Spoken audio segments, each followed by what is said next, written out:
Welcome to the Shifting People podcast, where we go deep into the weeds with leaders on the front lines of people management in the service industry.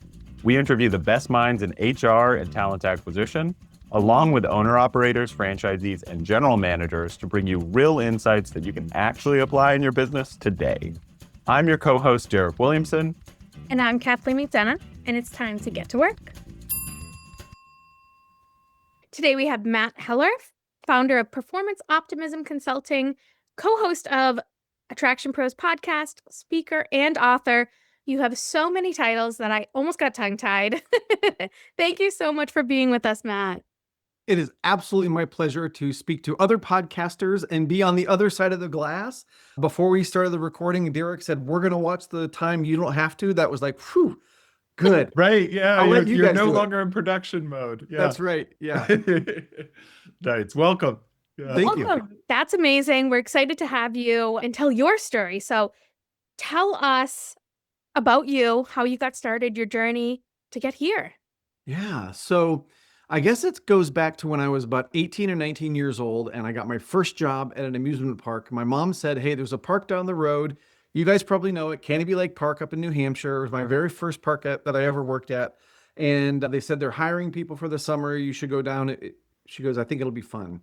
I got hired as a ride operator. That was almost 40 years ago. And here I am. So fill in the blanks along the way. I spent about 10 years at Canobie, mostly seasonal and then a couple of years year round. Really fell in love with the industry and did some work at the old Cedar Fair. So now it's merged with Six Flags. So I worked at Valley Fair in Minnesota and also Knott's Camp Snoopy in the Mall of America. I worked there for a little bit.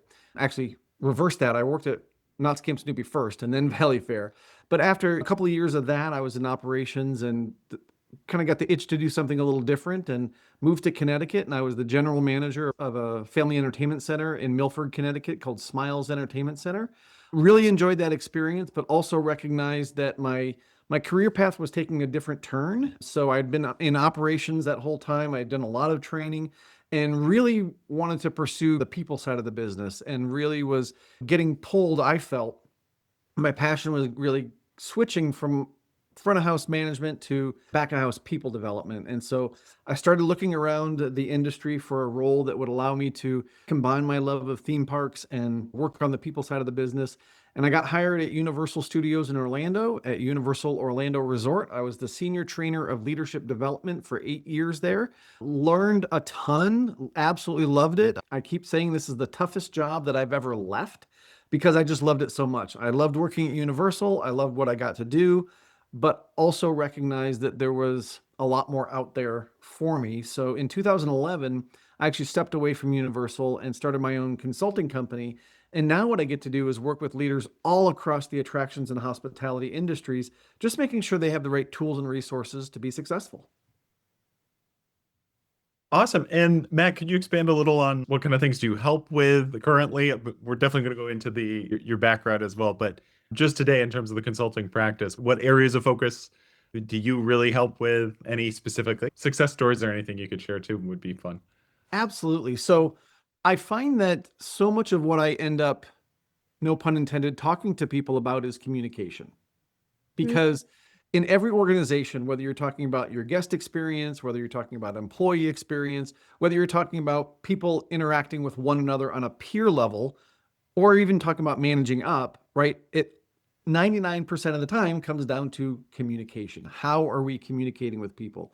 And maybe a secondary subset of that is fear. A lot of what I interact with people about is being afraid to communicate exactly what they want to communicate. And so often, as I'm talking to people, maybe one-on-one, because I do a lot of one-on-one coaching, and they'll say, I'm having trouble with something. Like Derek and I just don't see eye to eye. And I said, have you talked to Derek about it? No. I'm like, okay. So first step is to talk to him about it and tell him how you're feeling and what's going on. And so a lot of the coaching then becomes, what do I say to Derek? How do I approach this? What do I say if he says this? And so it's working through some of those scenarios.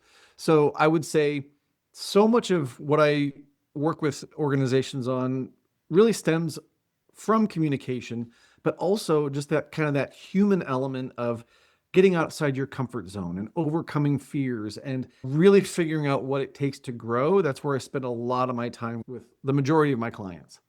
Wow, I love that. And you're so spot on that communicating and fear, like there's this intrinsic connection between the two. Because I guess, I mean, why isn't everyone a great communicator, right? And it boils down to fear, right? It honestly sounds like you end up becoming a little bit of a therapist in some of your coaching. But that is what coaching is, right? I also noticed that you do like cohort and like community driven mentoring, and that's like a big piece of your business. That part is so interesting to me because we know from a lot of books out there and studies and whatnot that being part of a cohort is invaluable, right? And being within a organization in a cohort when you're hired is invaluable. But it's unique what you offer because people can go to you and be in a cohort with peers from other businesses and see how they are doing things and how they're reacting to things. So, can you expand on that a little bit and like why you started it and how it works and how successful or challenges or yeah. Absolutely. So I want to go back first, Kathleen, because you talked about my practice turning into therapy a little bit. And I was laughing at that because that's absolutely true. I've had so many people that after a conversation, and I'm going to be totally transparent. I don't have a degree in psychology. I'm not a psychologist or a psychologist, whatever it is. I'm not one of those people, psychologist or anything like that. But I think one of my superpowers is the ability to listen and then to be able to connect dots between what people are saying. And somebody at the beginning of a conversation may say, hey, I'm having trouble with this. And then we speak for 45 minutes and then they say something else. I'm like, oh, those two things are related. You're too close to see it, but these two things are related. And so I have had people say after coaching sessions, wow, this felt a lot like therapy. And so that's why I was laughing when you said that, because that's not my intent. But that is a lot of times how people feel like they're able to get things off their chest. They're able to talk through things that maybe they haven't been able to talk through with anybody else before. So I wanted to just talk a little bit about that before I got into the cohort piece. The cohort piece, I actually started doing those in 2016. I started doing what I call mastermind programs, and I'd heard about them in other industries outside of hospitality, outside of attractions. And I thought this would be a really great way to provide another way for people to develop in our industry. And so I put together what I thought would be a good program and I put it out there. The first one I did as a pilot, and I did it for free. And I called up some of my clients. I'm like, hey, do you have somebody that can go through this and give me feedback and the whole thing? So the first group of people that went through were free and they gave me some great feedback. And I did a couple of more after that. And then I decided to morph it into another program. And then that program, I got the feedback that it would be better if I went back to the more structured cohort mastermind program. So I've reintroduced the cohort program. I reintroduced it at the beginning of 2025. And to your point, just being able to be in a room with people that understand what you're going through, that speak your same language, but don't work at the same facility you work at, has been extremely powerful. Some of the successes that we've had is that people are able to come out of their shell a little bit more. They're starting to find their voice. One person said at the end of the program that we just finished a couple months ago, she said, I realize that I am my own roadblock, that I can do anything that I set my mind to. And this is a 6-month program. Now, I could have told her that, right? Like I could have said, you have so much capability that you could do anything you set your mind to. But it was these interactions with people that started off as strangers and now are very close colleagues and friends. And there was such a level of trust built up and such a level of respect that she can now be vulnerable with them. And she can realize that I can do this with anybody. I can be vulnerable with anybody. And that can be my superpower. And I now know that I can go into any situation and be confident. And it gives me goosebumps a little bit to talk about that, just because of that transformation that she went through. And it was because of this cohort process.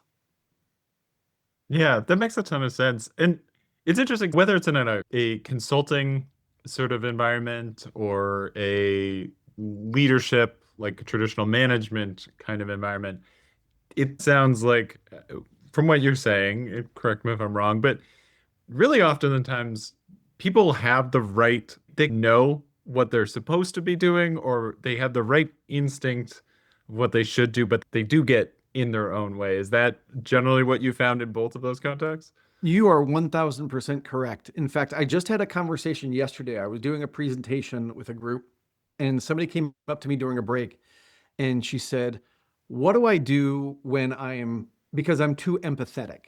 She goes, "A team member will come to me and I will want to put myself in their shoes. And I am so empathetic that we don't get to the point where they actually do something to fix what they're going through."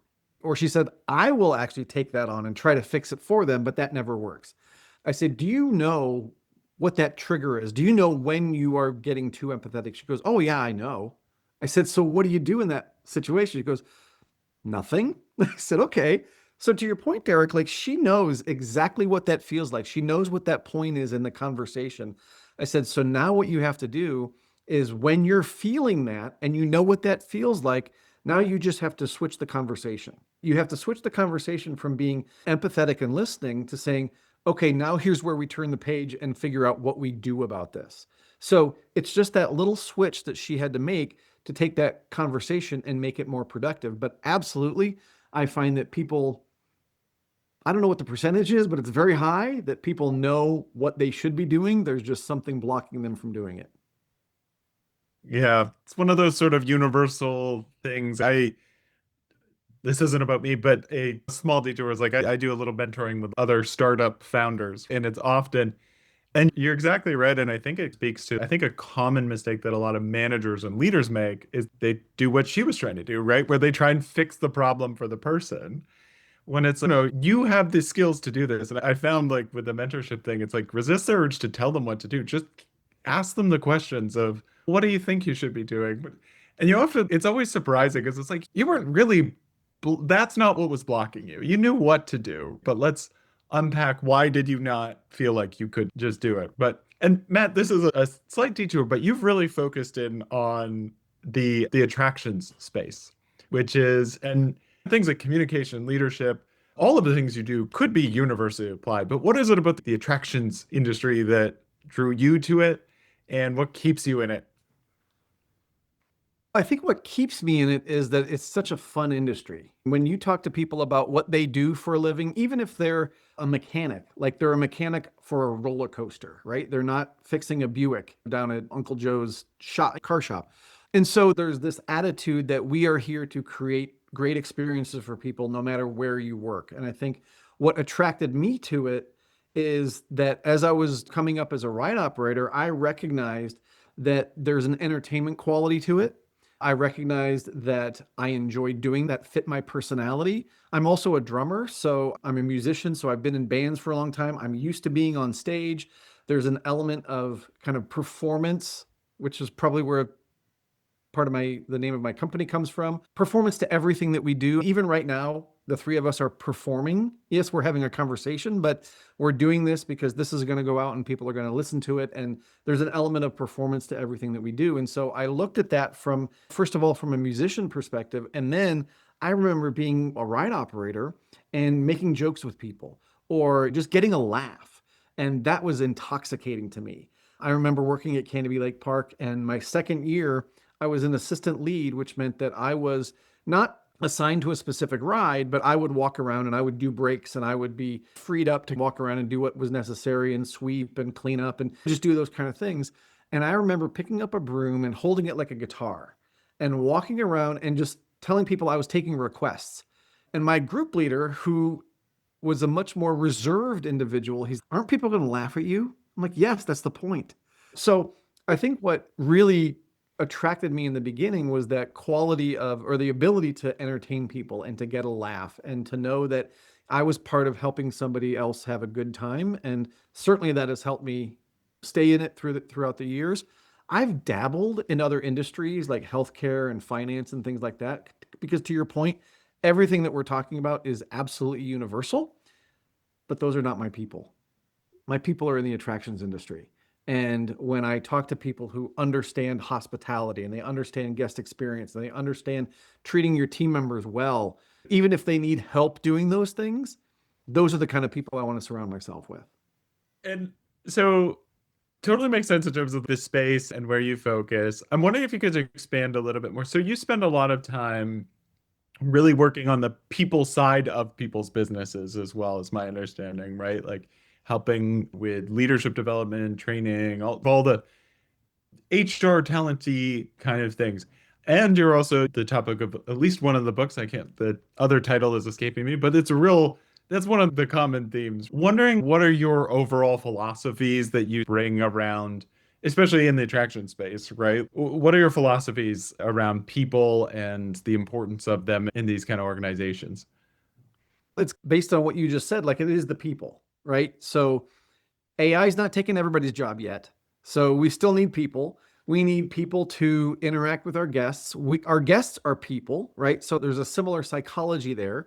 And I think it's just so, what I've seen is that when you take care of your people as a leader, when you take care of your people and you can train them and you mentor them and you support them, and then they provide a great experience to your guest, then the guest wants to come back, and it's a cycle, right? And I've seen that cycle play out over and over again. I've also seen it where there is someone in a leadership role who doesn't take care of their people, and their team members don't take care of the guests very well. And now we're in this downward spiral of an organization that's not doing very well. So to me, it just comes down to people. It comes down to communication. Kathleen, you mentioned earlier, why can't everybody just be a great communicator? There's so many factors to that because we're all different people. We all have different personalities. We all have different upbringings. We all have different experiences. And all of those things come together to create how we communicate with other people. And then you take maybe my communication style and your communication styles, and maybe they mesh, maybe they don't. And so when you put that together in a work environment, now one of us is going to have to adapt. And my kind of advocacy is around the leaders adapting. Other people will too. Human beings will naturally adapt to their surroundings, but I think the leaders have to be the first one to make the investment of trust. Leaders have to be the first one to make the investment of respect.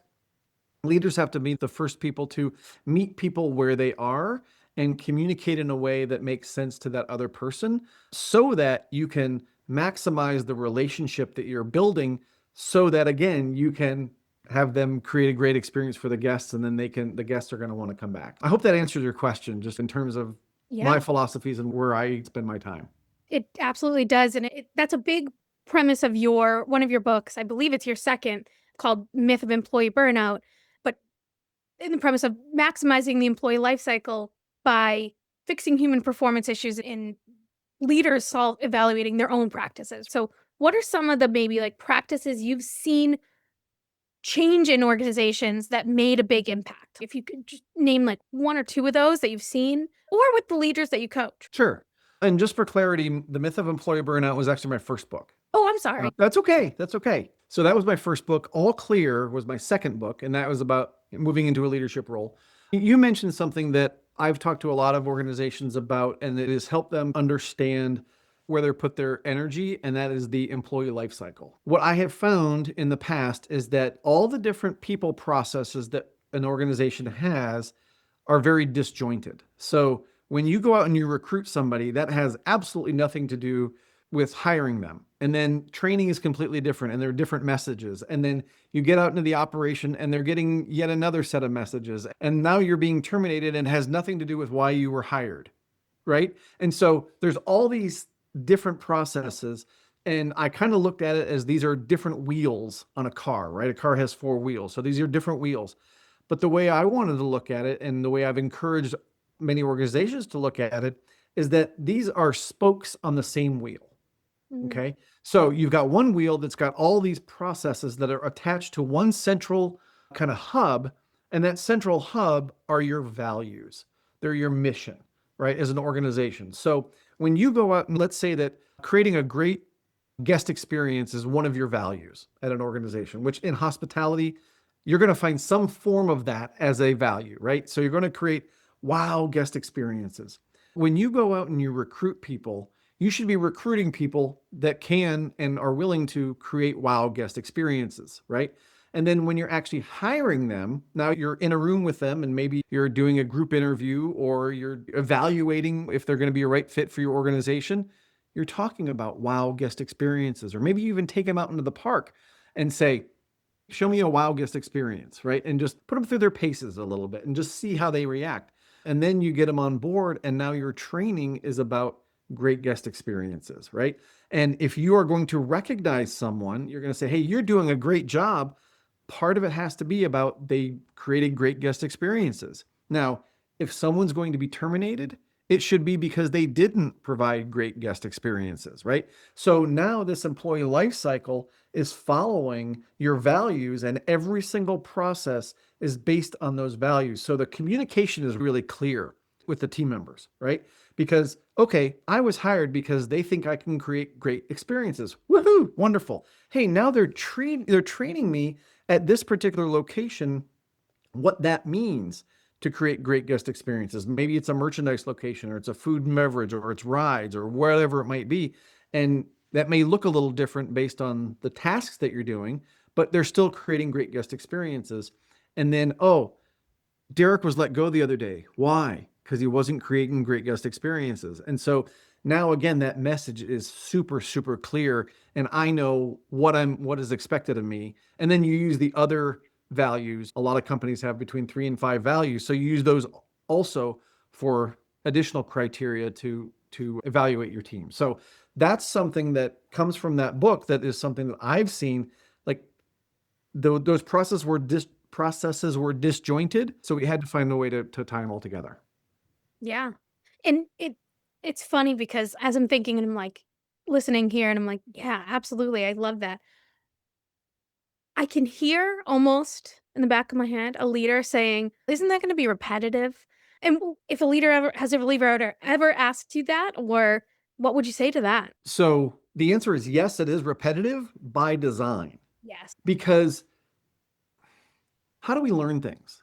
We learn things by doing them over and over again. You didn't learn how to drive a car by sitting in a car one time and pulling up to a stop sign and saying, look right, look left. You had to practice it. So anything that we do to any level of proficiency, we have to practice. And we have to be reminded sometimes of the things that are important.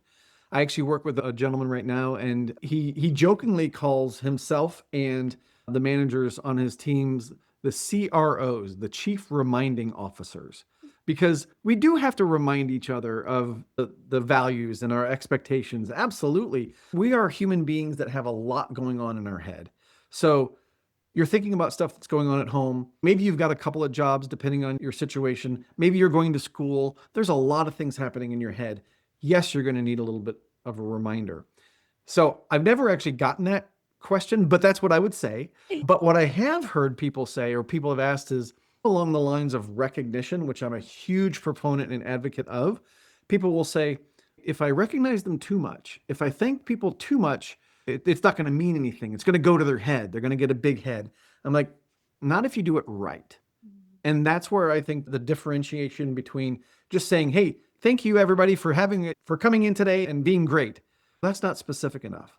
I want to thank Kathleen for being diligent and setting up this podcast and continuing to email me and try to find a time. That was really appreciated. And Derek, your questions have been right on point. I love answering the questions, and the insightful questions that you're asking me allow me to share things that I'm really passionate about and I really love.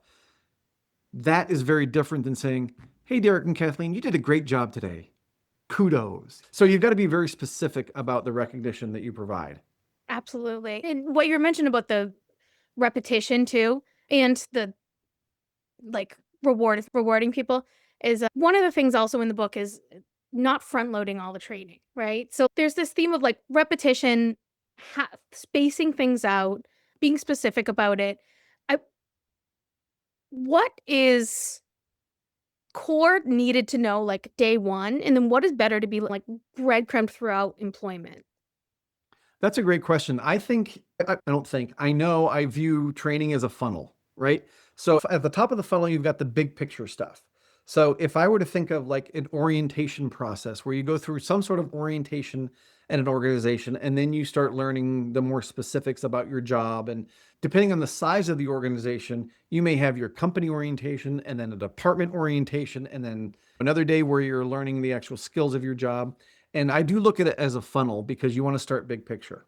I remember working at Universal, and I think they had an amazing view of how to funnel that information, because their original orientation program was not about information, it was about emotion. Because they wanted to provide you with information and put you through an experience where at the end of that experience, and it was like a 6-hour orientation, after that experience, they wanted you to be able to say, yes, I am in the right place. Or, no, I am not in the right place. They were okay with either answer, because it's much better to say, okay, you've made the decision after a couple of hours of orientation that this is not for you. I would much rather have that decision now than 6 months from now when you've been out there being rude to our guests because you didn't want to be there. So much better that they're making that determination now. So did we talk about company values and things like that in the very beginning? Absolutely. Did we talk about safety procedures and what was important to the company and company history, big picture stuff? Did we talk about that? You bet we did. But then as we get into the more specific type of orientations, then we start talking about things that are maybe more closely related to what that person is going to be doing on a daily basis, to the point where however long it takes you to get through that process, that last thing you're doing is, this is how you push the button to start the ride, or this is how you use the POS system. But by then, you've already made the determination that you want to be there, right? You've gotten big picture information about kind of your surroundings, where things are, who people are, that kind of thing. And now you're comfortable with all that, and you made the decision to say, okay, I'm going to go on and I'm going to learn those specific job duties and focus on that. So I think that is how I would look at that philosophy, if you will. And then you talked about the breadcrumbs. I think the breadcrumbs can be, all those other specifics that may not get covered in the beginning, or things that just need to be reinforced. There's an amusement park that I know the president really well, and he said, we don't even do specific hospitality training until people have been on the job for a couple of weeks, because they want them to know the hard skills. I want them to be really proficient at running that POS system, right? But now we're going to layer in, okay, you're really good at that. You don't have to worry about that anymore. The repetition, right? We've done it over and over again. They can ring up a sale. They can do a refund. They can do whatever the retail folks are doing. Now we're going to say, now do it with a smile. Now when people come up, say, where you're from. Are you enjoying your time in the park? Because now they don't have to worry about the mechanics of doing the job, and they can take it to the next level. Yeah. And as you're saying that, I'm wondering, definitely in the past when I was doing some training, I think I was definitely guilty of just front loading everything, right? Like you try, because it all feels important, right? Like these are all the things you need to do for your job. I think it's really interesting to breadcrumb later, bring in the hospitality side later, because I'm sure you see it, especially with smaller organizations that maybe haven't built out these programs. Is that the case where like typically it's a lot more focused on, maybe there's a half an hour on the company values, blah, blah, blah. And then 3 hours on how to do the specific tasks of the job. And then just, okay, and then now do the job. And employees are left to figure out, is this the right place for me? What is hospitality, et cetera, because they've forgotten all the other things they learned in the training. But right. Is that kind of what you often see if you're working with someone that's earlier in that development of their training?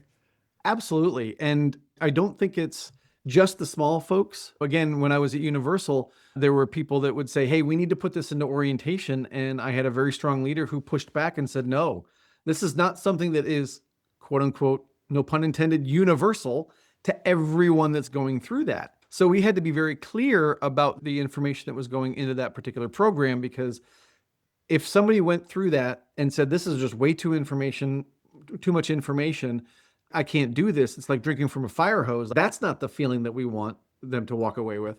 So I think you're touching on something that's really important in terms of putting things in there that are important, right? That everybody needs to know, but then also, again, that breadcrumb philosophy of continuing that training throughout that employee's life cycle. But I also recognize that there are times when people say, they're probably not going to be with us very long. We're a seasonal operation, so we're going to front load everything. And then kind of that old school operator mentality is we're so busy that we don't have time to do all of that, which if you want to do it, you'll make the time. Yeah. Yeah. So many out there, it's just sink or swim, right? And Kathleen hears this every other episode, but I had an ice cream store business, right? And sometimes if you're hiring in the middle of the season, I've got an hour to train someone and then it's throw them in. But there's a discipline to having to say, you know what? We can't do that, right? We are going to take 6 weeks. We're going to look at this as a step-by-step process where we introduce things at the right times so that people can actually retain those things. I imagine a lot of the attraction businesses are seasonal to some extent, right? Either even if you're open year round, there's definitely busy seasons and slower seasons too. And then hence a lot of comings and goings. What are some of the other unique challenges with that kind of thing? I imagine inherent is that in that is also turnover and kind of constant hiring, which also challenges like how maintaining culture and things like that. But what do you see firsthand? I think it really has to do with the mentality of being a quote unquote seasonal business because people think seasonally. What I mean by that is like for a water park, they may have 100 days to make all their money because of the weather, right? You don't want a water park open if you're in Wisconsin in February. That's just not going to, then it's an ice park, not a water park. So you've got a certain amount of time to make your revenue. But when you only look at it as those 100 days and you don't look at the entire cycle of January through December and having the time to do things on more of an elongated process, then it's your mindset really that is keeping you in that 100 days mindset, if that makes sense. Like you're thinking, oh, we got to get it all done. It's sink or swim right now for everything that we're doing. When in the reality is that if you did have the discipline like you talked about, and you did maybe some things more in the early part of the season, or even in the after part of the season, that either sets you up for the next season or prepares you for the current season. I think there's a lot of things that you can do that can help you manage and navigate that time that you have that you're open. And one thing that I used to encourage people to do, and I still do when this comes up, is we talk about leadership from year to year. And you get seasonal frontline team member turnover. You also get leadership turnover.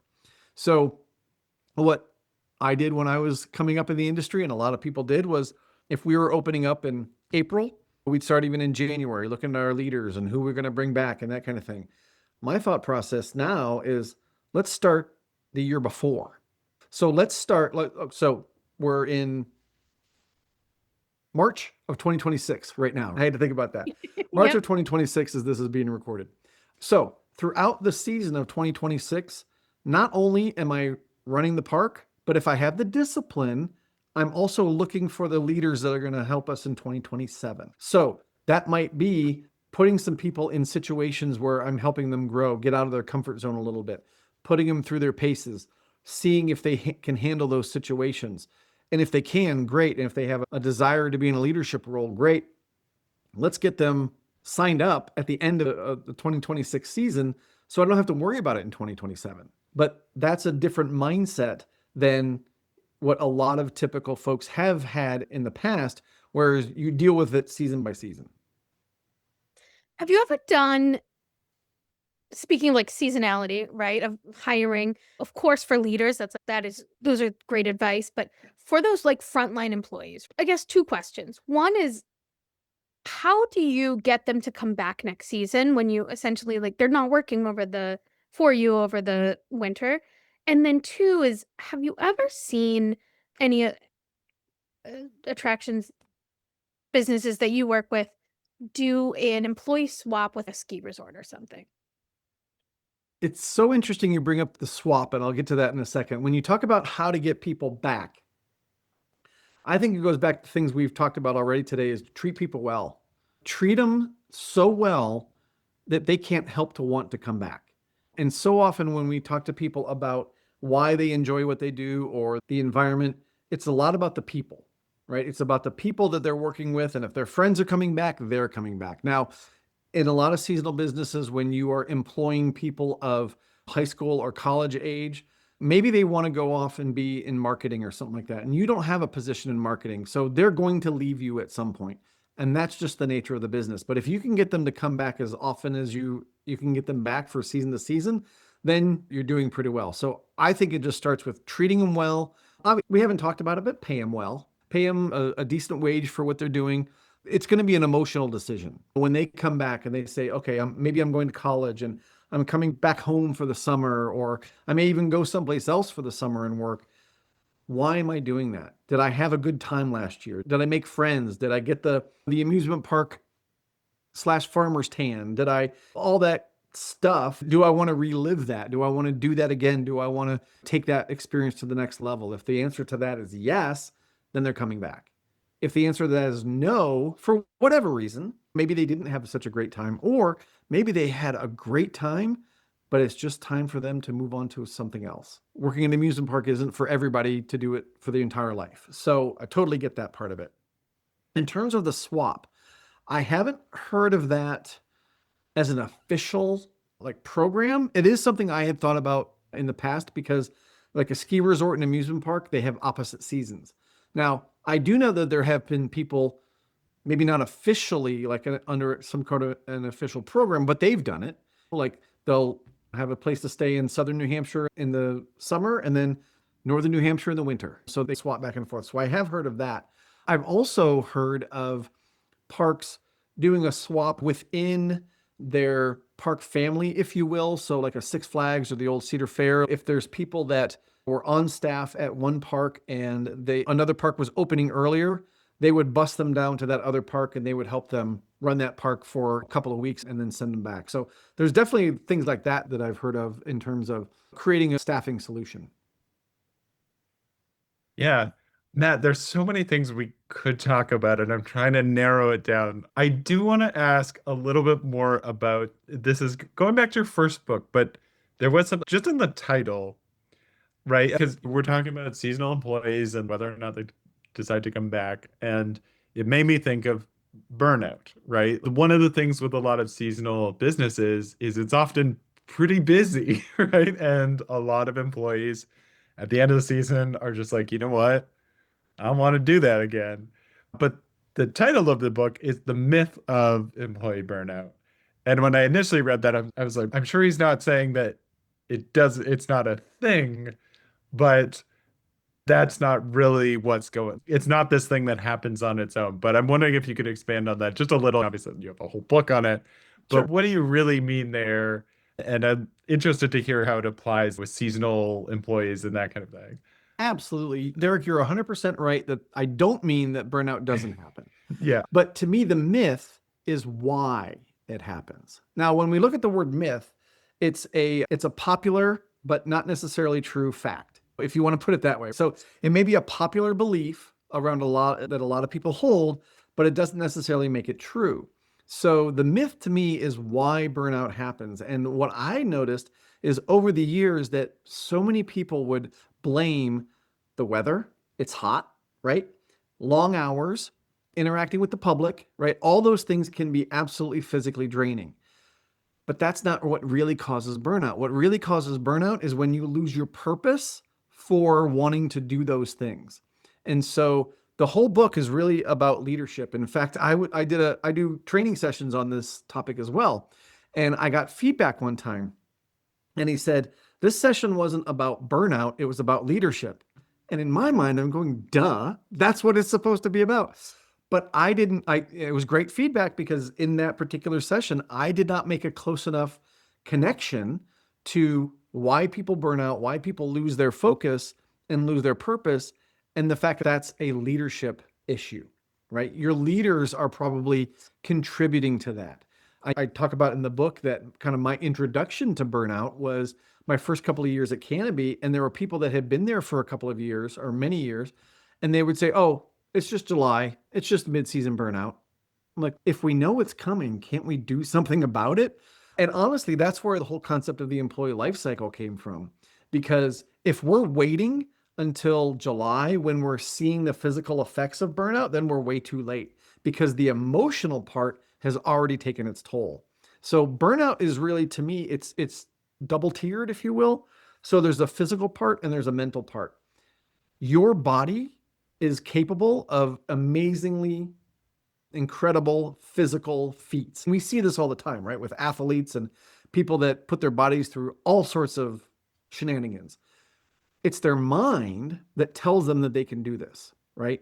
So when you look at the actual definition of burnout, it's fatigue, frustration, and apathy resulting from prolonged stress, overwork, and intense activity. Fatigue, frustration, and apathy, those are physical, right? You can see when people are fatigued. You can see when people are frustrated. You can see it in their face. You can hear it in their voice. But stress, that's an emotional thing, right? When you feel like you're overworked, when you feel like you're not connecting to the purpose, when you're not aligned with what the company's doing, then you start questioning, why am I doing this? Why am I doing this? And then the physical part takes over. So that's why I say if we wait until we see the physical part, then we're way too late. So again, the employee life cycle and really focusing on this from a leadership perspective, we have to start a lot earlier thinking about the emotional state of our team members so they don't get to that physically burned out spot. Now, does that mean that people don't get tired and exhausted? Of course, that doesn't mean that. We do, of course. But when you're physically exhausted and you take a day off and you rest and you come back, if your mind is in the right place, you're good to go. But if your mind is not in the right place, your body may be rested, but you're still just as stressed and frustrated. And then that means your body's going to get frustrated that much more quickly. And you're going to burn out that much faster. Absolutely. And we've all been there where we take a day off, we feel rested, and then we come back to work and it's like, I have that burnout feeling again, even Yes. though I just rested. Even when you go on a week-long vacation sometimes. And it's a signal, right? About the emotional. These are all such great nuggets for people. I'm very excited about them. But as we look to wrap up a little bit, Matt, we got into the coaching, the consulting, your books. We haven't talked at all about the podcast, though. So, Attraction Pros, you co-host a podcast with Josh. Tell us a little bit about like how that started and how starting to podcast in 2017 before podcasts were like a big thing. That must have been just like a wild ride. It was, and it still is. It's still super fun for us to do that. We did start it in 2017 and it was over dinner. We were both going to the same conference, the Florida Attractions Association conference, and we decided to meet up for dinner beforehand. And we were talking about our businesses. We were talking about where we're going, how we market it and that kind of thing. And within a minute or so of each other, I said to Josh, I think you should start a podcast. And he said, I was going to say, I thought you should start a podcast. And nothing happened that night, of course. But a couple of months later, we were talking and we're like, remember that podcast idea? What if we did that? And like at the time, I didn't listen to podcasts. There were some out there. Obviously, we knew of what they were nowhere near what they are now. It is blown up. But we said, if we're going to do this, we need some parameters around this. Like we need some guide rails. And one of the things that I think helped us very early on is that we decided we were going to publish every Tuesday morning. We said we're going to do it weekly, Tuesday morning, 9 a.m. Eastern. That's when it's going to go out. Of course, in the early days, that meant sometimes on Monday evening, we were on the phone. What are we going to talk about? We got to talk about something. We got to put out something for tomorrow morning. Luckily, we've gotten past that point, but it was very interesting to think about the technology, first of all. Like, how do you get this MP3 file into a place where people can listen to it? How does that happen?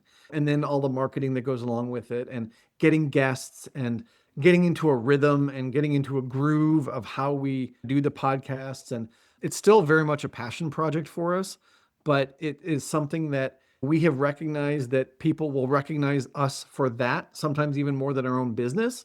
So I was at a trade show, I don't know, a couple of years ago, and somebody came up to me, and this isn't the only time this happened, but he said, I know you from someplace. And so I started talking about where I had worked. No, that's not it. And then I started talking about, this is what I do. This is my business. No, that's not it. I'm the co-host of the Attraction Pros podcast. Yes, that's it. That's where I know you. So it's done exactly what we want it to do in that it has helped us get our message out there. It has also helped us help the attractions industry. And that's really what we set out to do. So yes, it's been a wild ride and we are super excited to keep it going. Yeah, it must be so rewarding having someone coming up to you and saying, "I know you from your podcast." It No, is. we haven't quite hit that stage yet. No. You will. And Matt, really quick too. So you're on episode, I just double checked to see the most current, 444 or so episodes down. Yeah. If we're catching anyone listening who hasn't listened to the podcast before, it's gonna be really hard. But what's one episode? I'm not going to say pick your favorite, but Okay. what's an episode that you would suggest people maybe, if they're curious about it, is there one that stands out that maybe, or an era? I think it's probably too much to go back to the beginning and listen to every single one. And I wouldn't recommend that because I can't even listen to those. Like whenever you start something new, you really are terrible at it. And I don't want to go back and listen to those either. I probably would say anything post-COVID, because that's when we started using Zoom. That's when we started doing it on video. So all those episodes, I think, are us getting into our groove a little bit more. So anything like that, I think are good. I will also say, and I don't remember the number, but we interviewed a gentleman who's also a friend of ours, Randy Jocelyn. And toward the end of the interview, he turned the tables on us. And he said, "I'm going to ask you some questions." So that was a really fun one. I will also say that we've started doing things on milestone episodes. And like you said, we're up to 444. Actually, today, as we're recording this today, Josh and I recorded 2 this morning and we're up to 450. So we're up to that. So Woo, we're congrats. planning something for what we're going to do with 500. Yeah. But our 300th episode, we actually recorded at IAPA headquarters in Orlando. And that was super cool because Scott Feiss, who's the editor of Fun World, he interviewed us as he turned the tables again on us. And that was super fun to do. Again, I would say anything after COVID, I would listen to, and certainly, ideally, the newer they are, the better they should be. Because we always want to try to make them a little bit better. Nice. Fantastic. Yeah, I thought it was good to give folks a place to start. I would be overwhelmed by that many episodes, but it sounds like you got some good ones. Yeah, thank you. Yeah. Matt, really engaging conversation. Definitely felt like the time blew by, and I wish we had more time, but we try and stick to the lunch break duration that folks can listen to. So we'd love to have you back on in the future. I know we'll potentially be making an appearance on yours as well. Absolutely. And just continue the conversation because it's just so interesting to chat with you and get even a little scratch the surface on all of your insights and knowledge. So thank you for your time and being willing to share it with us and with our listeners. We appreciate it. It's absolutely my pleasure. You guys are doing great. I love the rhythm back and forth with how you ask questions. And yeah, you guys are going to do awesome. We appreciate it. Thank you, Matt. Thank you so much. Bye for now. Bye for now. How great of a guest was Matt? Amazing. Absolutely. You can tell that he's been doing this for a very long time. Yeah, he was just, I think, forgiving in our questions and our newness to this whole thing. Like the way he just really pulled out from what we were asking so much more, went so much deeper. He's a pro in a Yeah. pro. There you go. Yeah, it felt you and I were just debriefing before we started recording this a little bit. And like, we actually covered so much. And he's written books on this stuff and hours of these podcasts and consulting, everything. So we're only scratching the surface. I think even if we spent 4 hours chatting with him, we wouldn't get to everything. But Right, absolutely. And I'm telling you, his books, like the stuff that's in there, like I would recommend everyone go read them. The All Clear and Myth of Employee Burnout. Like, yeah, I literally just put them in my cart. I haven't read them yet, so I have to check them out. But it sounds really good. And I think it comes from, anytime it comes from firsthand experience, right? See someone who's actually applying this every day with real businesses. It's not someone who is just paid to give TED Talks or whatever, right? I think there's really valuable stuff. But Kathleen, it was a longer episode, so we'll make our summary short. Shifting question. How are you going to summarize it? Where are you going to go? what direction? There's so much to choose from. He's just a wealth of knowledge. I really liked his story about the orientation at Universal and how emotion was part of it. And almost the whole day of it was to get those new hires at the end of that orientation day to say, yes, I am in the right place. Or Yeah. no, I'm not. And they were okay with that. So my question there, is there a part of your orientation that would give a new hire an honest answer to if they're in the right place or not? Do you need to take a whole day? Who knows? Every business is different, right? But I think it's an important part of orientation, and a lot of programs aren't designed to answer that question. They just assume that the hiring did that and that any problems will then be figured out on the job. Maybe we should look for that sooner.